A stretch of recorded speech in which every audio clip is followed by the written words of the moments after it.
man says it's the end of time. Hank Williams Jr., the rowdy voice of country music, has seemingly vanished from the spotlight. His rebellious persona and chart-topping hits once dominated the airwaves, but now he's all but disappeared. Rumors swirl, leaving fans wondering how Hank Jr. is. The question on everyone's mind: what's really going on with this country music icon? Breaking free from the shadow, Hank Williams Jr. experienced a unique burden throughout his upbringing that was difficult for most people to comprehend. He was exposed to the legacy of his father, the renowned country music icon Hank Williams Sr., from an early age. The pressure to follow in his father's footsteps, sing his songs, and uphold his reputation weighed heavily on him and caused him emotional distress. During his childhood, life felt uncomplicated. Taking center stage at just 8 years old, he was still young, pure, and eager to experience the joy of singing and entertaining. By the age of 14, he began his journey in music production. Initially content with performing his father's songs, it felt like a natural and heartwarming experience. The audience adored it, filling him with pride in preserving his father's legacy. However, as he matured, a transformation occurred within him. He yearned for his own sound, his own unique style, and his own personal truth. The desire to imitate others faded, replaced by a longing to establish his individuality and transition into adulthood. It was challenging for him to escape from the expectations placed upon him. Various sources, such as managers, family friends, industry insiders, and fans, emphasized that he needed to mirror his father's footsteps to succeed. The prevailing belief seemed to be that he had to emulate the original Hank Williams to be relevant in the music industry. That gentle strain transformed into a tempest. As he grew older, the carefree days of youth became a distant memory. Happiness seemed elusive, replaced by a sense of confinement. The innocence that brought delight in his younger days now seemed burdensome. He likened it to a bittersweet experience for the child, but a burden for the adult. Over time, this burden began to weigh heavily on him, causing inner turmoil. The weight became so unbearable that he contemplated giving up altogether. His father faced his own personal battles with substance abuse, addiction, and heartbreak. The battle came to an end prematurely, but it left behind a musical legacy, along with a path of sadness. There were rumors circulating that genuine greatness emerged from experiencing suffering, and this notion was constantly echoed until it started resonating with young Hank. He was informed that he needed to endure the same anguish, walk down a similar dark path, and survive the same heartache to achieve greatness. According to them, there was no other route to greatness. Hank Jr. found himself succumbing to familiar temptations when surrounded by those voices. As time passed, his struggles with alcohol, medications, and isolation only intensified. He soon felt consumed by the same shadows that had haunted his father. Rather than finding liberation, he felt ensnared in a relentless cycle. His marriage crumbled under the strain, pushing him to his breaking point. He departed to a tranquil cabin in Alabama, carrying a container of medication. As he arrived, he was convinced that his existence had come to an end. He felt as though society viewed him as a disappointment due to his inability to live up to his father's expectations. Those who cared about him were concerned for his well-being. They believed there was something amiss with him just because he was striving to be authentic. The anguish he felt within him was so intense that he made a decision no one desires to make. He desired to terminate his existence. He managed to pull through. Following the unsuccessful try, the doctor had a candid conversation with him that stood out amidst the chaos. The doctor emphasized a straightforward yet impactful notion that others had played a significant role in shaping his identity, guiding his actions, and influencing his behavior to resemble his father. This conditioning was detrimentally affecting his well-being. The doctor bluntly warned him that if he persisted on this path, he would meet an earlier demise than his father. He was jolted awake by that instant. He realized for the first time that he didn't have to imitate anyone else, and that he should embrace his own identity. Gradually, He started to construct a new version of himself. He discovered a unique voice that blended outlaw country and rock, creating a bold and authentic sound that resonated with his innermost being. Writing songs that reflected his own experiences, he broke free from his father's influence. He emerged from the background and into a self-made spotlight. In the early 80s, when he dropped the record "The Pressure Is On," he had at last arrived at a point where he could articulate his challenges distinctly. Through the songs, he conveyed the experience of living under someone's enormous reputation, the battle for liberation, and the resilience after facing defeat. The album revealed the genuine identity of Hank Williams Jr. to the public. But this was just the beginning of what he faced in order to be at the top. The fall that changed everything. Hank Williams Jr. sensed a change in the air when he decided to leave Nashville and settle in the peaceful town of Cullman, Alabama. During the beginning of 1975, he was busy working on an album that he believed would reveal his true self to the world. Titled as Hank Williams Jr. and Friends, the record introduced a fresh, dynamic sound that resonated with a mix of country and rock elements. With tracks penned by Toy Caldwell from the Marshall Tucker Band, the collaboration set Hank on a path towards a unique artistic direction. This was the defining moment he had been anticipating, the pivotal move that would help him break free from his father's legacy. Before he could rejoice in the beginning of this new journey, a sudden twist of fate threatened to bring it all to an abrupt halt. Hank made a trip to the Montana mountains during the summer. In early August, he embarked on a journey with a companion to explore near Ajax Lake, hoping to spot goats and appreciate the rugged scenery. The towering, snow-capped mountains were harsh and unforgiving, a place where a single misstep could have dire consequences. Without any prior indication, there was a sudden moment that arrived. Hank lost his footing and slid. The layer of snow underneath him fragmented, causing him to plummet downwards. He endured a tumultuous descent down the mountainside, colliding with rocks repeatedly. When he finally reached the base, his face and skull were severely injured. It was astonishing that he had survived the ordeal. It was extremely challenging to evacuate him from the mountain. The helicopter couldn't land in proximity, requiring it to halt at a considerable distance. Hank was transported by 6 individuals over rugged terrain, meticulously advancing with his injured body towards the aircraft. The process of rescue lasted for 6 arduous hours, and each moment was crucial.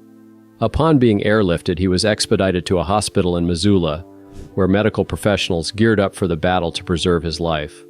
The operation went on for over 7 hours, as a group of 5 medical professionals collaborated to reconstruct his severely injured face and skull. Following the procedure, uncertainty loomed over what was to come. Would he regain his ability to speak? To sing? Would he be able to confront his reflection without experiencing discomfort? Upon waking up, Hank was greeted by 2 familiar faces, June Carter Cash and Johnny Cash. June offered him comfort by placing a cross on him and speaking soothing words, but even her kindness could not dispel the fear within him. Uncertain of whether he would be able to return to the life he cherished, Hank's mother, Audrey Williams, rushed to his side from Nashville. Audrey expressed to the press that his survival was nothing short of a miracle, convinced that God had spared him for a purpose. However, the trauma took a toll on her, and she tragically passed away less than 3 months later. It was believed by those close to her that the weight of Hank's accident only deepened her grief. The journey ahead was filled with challenges and hardships. Hank dedicated 2 entire years to his rehabilitation. During this time, he had to regain the ability to communicate and perform vocally.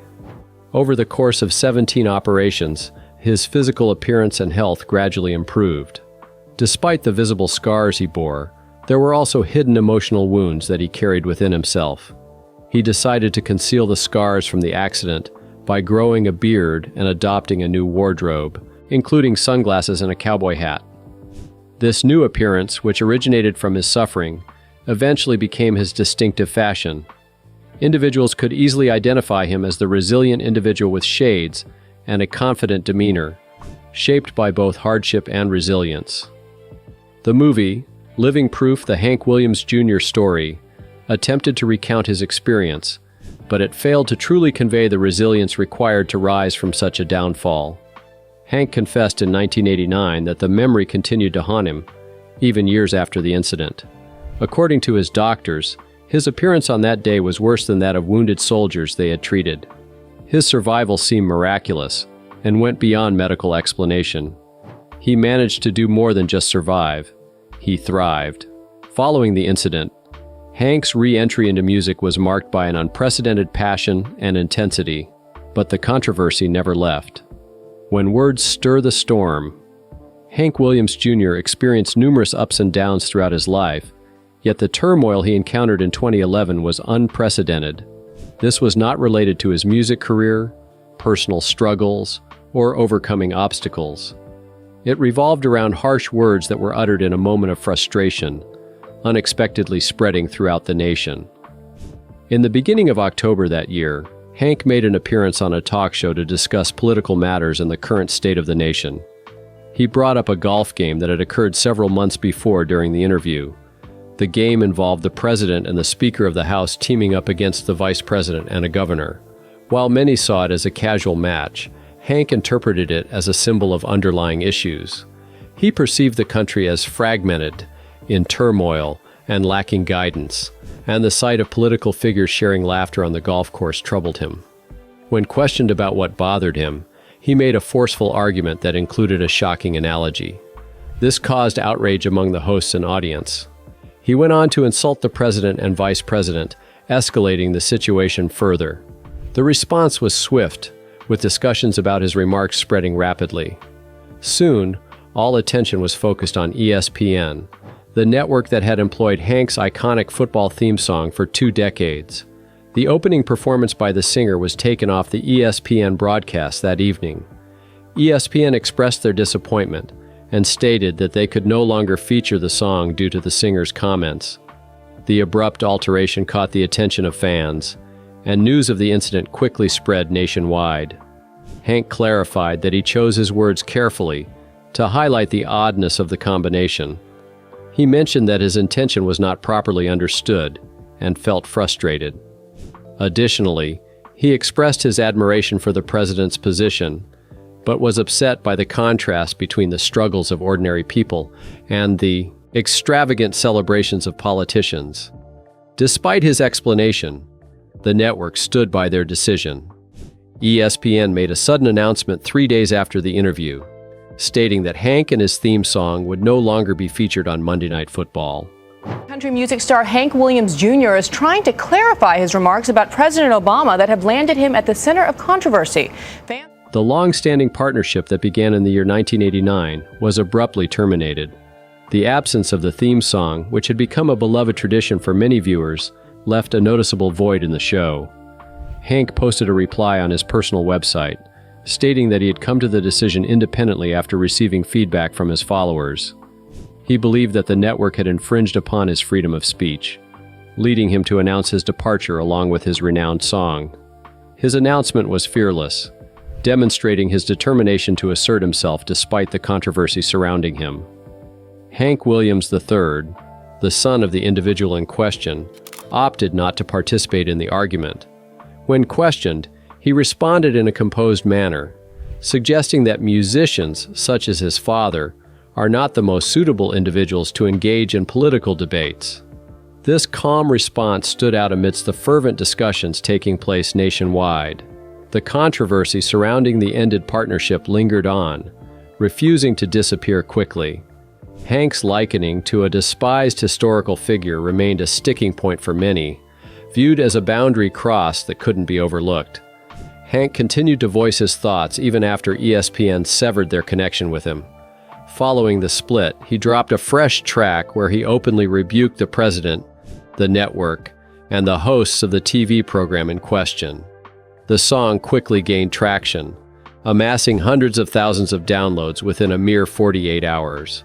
This demonstrated that Hank maintained a devoted and sizable fan following, despite the swirling controversy encompassing him. Over time, Hank became known for his bold and candid statements, which were often controversial. His remarks on various subjects provoked intense reactions from both supporters and critics. While some praised his courage, others criticized him for crossing boundaries and being reckless in his speech. Regardless of individual perspectives, it was undeniable that Hank's words carried significant weight and commanded attention. Over the subsequent years, he persisted in putting out music that resonated with his core values. His music showcased a sense of pride in rural living, religious conviction, and the importance of liberty, all of which had been prevalent in his work for years. The way he presented his music stayed consistent, with powerful guitar riffs, unwavering beats, and a self-assured demeanor. Several of his songs from previous eras espoused the same ideas, and this message heavily influenced the development of popular country music. ESPN decided to bring him back on Monday Night Football, believing the timing was appropriate for his return to the broadcast. Despite this, the previous riff still remained in his memory. He then released a new song condemning players who knelt during the national anthem as a form of protest. This only intensified the controversy surrounding his political beliefs. At a state fair show, Hank once again voiced his bold views on the president, sparking further debate among the audience. His words elicited a mixed and thunderous response from the crowd every time he took the mic. A trail of storms and shadows. Hank Williams Jr. spent much of his life immersed in the music industry, receiving praise while traveling on country roads. However, there were periods where darkness enveloped him, transforming ordinary days into prolonged nights filled with uncertainty, rumors, and unexpected legal disputes. His life was more than just music and performances. It also involved moments of strife, allegations, unresolved issues, and intense family disagreements that spanned numerous years. In Memphis, Tennessee, on a calm Tuesday morning, he entered a police station and turned himself in. There was a warrant for assault issued against him, and the news spread rapidly throughout the city. A young waitress from a hotel, Holly Hornbeak, accused him of causing harm. She was a 19-year-old who worked at the lobby bar in the Peabody Hotel. According to her statement to the authorities, on the 18th of March, while she was serving customers, Hank Jr. pestered her with numerous questions. She alleged that he not only insulted her, but also demanded a kiss, and then proceeded to grab her in a forceful chokehold, leaving visible marks on her neck. He denied the allegations, claiming his innocence. Despite his protests, the legal proceedings continued, leaving everyone anticipating the outcome. The accusation carried a serious connotation, intentionally causing harm. Being a public figure already scrutinized by many, it seemed like facing an unexpected crisis. He was no stranger to trouble. Back in the early 1980s, Hank Jr. encountered a surprising turn of events. While in Andalusia, he got himself into a predicament that resulted in his arrest. Different versions of the story circulated, but the consensus was that he was accused of causing a disturbance and being publicly intoxicated. Without warning, he was taken by local law enforcement to the Andalusia jail, where he spent a lengthy night confined behind metallic barriers. Even in the icy atmosphere, his mere existence altered the environment. Locals recalled how he managed to illuminate the gloom with his singing, jesting, and sharing of music with those around him, transforming a bleak evening into a peculiar musical experience. His charisma remained unfazed amidst the surrounding weightiness. However, as time went on, the situation in Memphis became increasingly severe. With each passing month, the public was more and more attentive. Holly Hornbeak alleged that he had caused red marks and bruises on her neck. The authorities listened intently, legal representatives got ready, and the account was widely covered in the press. Finally, after a lengthy period of 10 months, the case unexpectedly unraveled. According to Bill Gibbons, the District Attorney General, there was insufficient evidence to proceed. As a result, they were unable to advance. Subsequently, the accusation was dismissed. People were curious about the situation. There was no clear explanation given about whether Holly intended to drop the case or if there were other factors at play.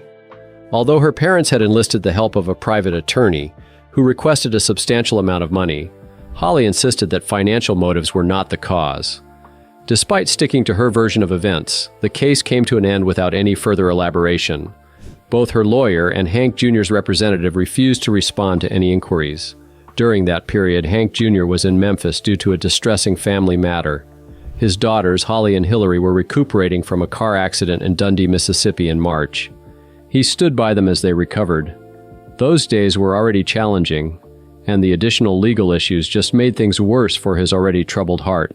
However, the troubles in this household were far from over. A different battle, one unrelated to establishments or lodgings, was brewing in the shadows.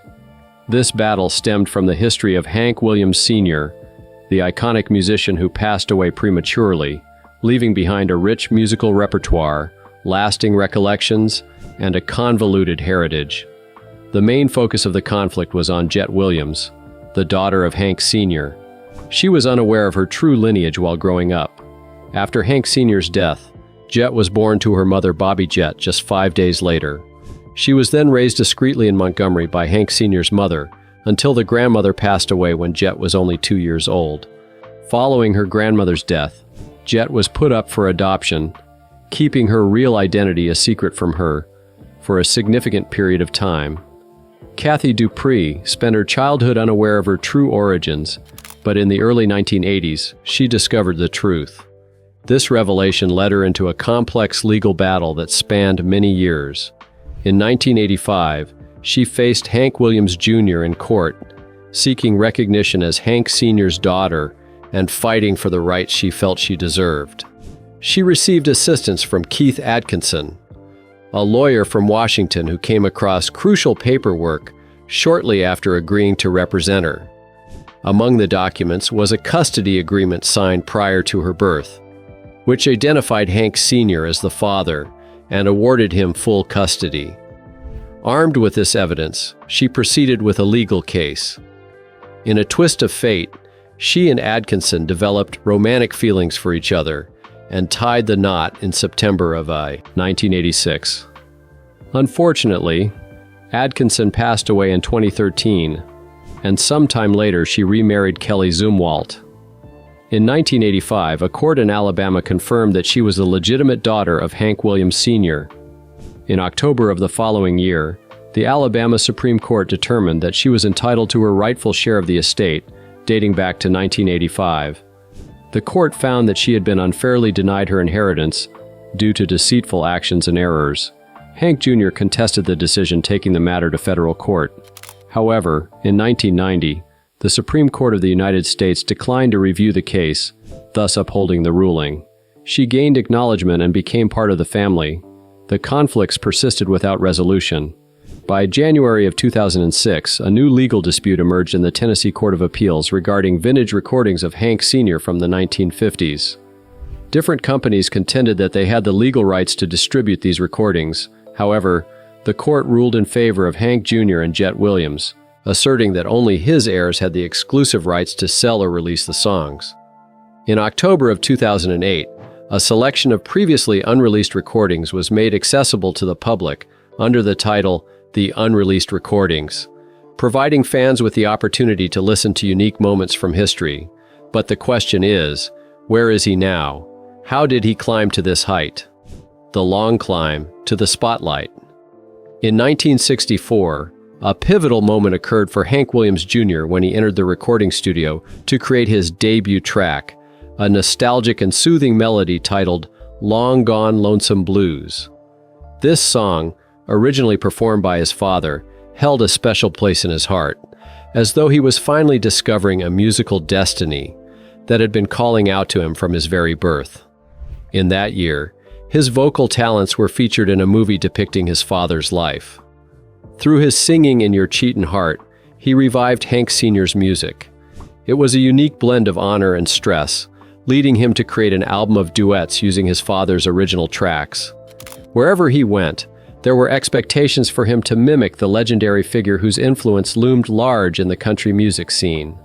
During the late 1960s and early 1970s, he produced numerous successful songs. Despite his string of hits, he was constantly labeled as unoriginal. Critics claimed he was simply copying his father's musical style.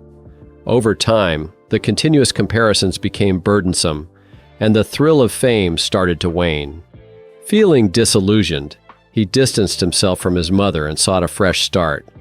In the mid-1970s, a transformation started to take place within him. Recognizing the need to follow his own path, he realized his passion for music that had a raw, soulful quality inspired by the South. However, before embracing this new direction, he fell into a destructive cycle of substance abuse as a way to avoid facing his inner turmoil. A pivotal moment arrived in his life when he decided to relocate to Alabama in search of solace and a more leisurely pace to aid in his self-renewal. In this new environment, he found himself collaborating with musicians who exuded a distinct vibe, namely Southern rockers and outlaw country stars such as Waylon Jennings, Toy Caldwell, and Charlie Daniels.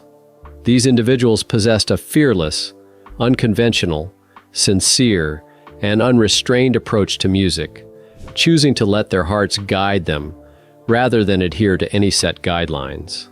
In 1975, he launched the album Hank Williams Jr. and Friends, influenced by the new environment he entered. This album is now viewed by many as a groundbreaking moment in his career. The music had a more profound, powerful, and courageous sound. It finally showcased his true voice. The upcoming years passed swiftly.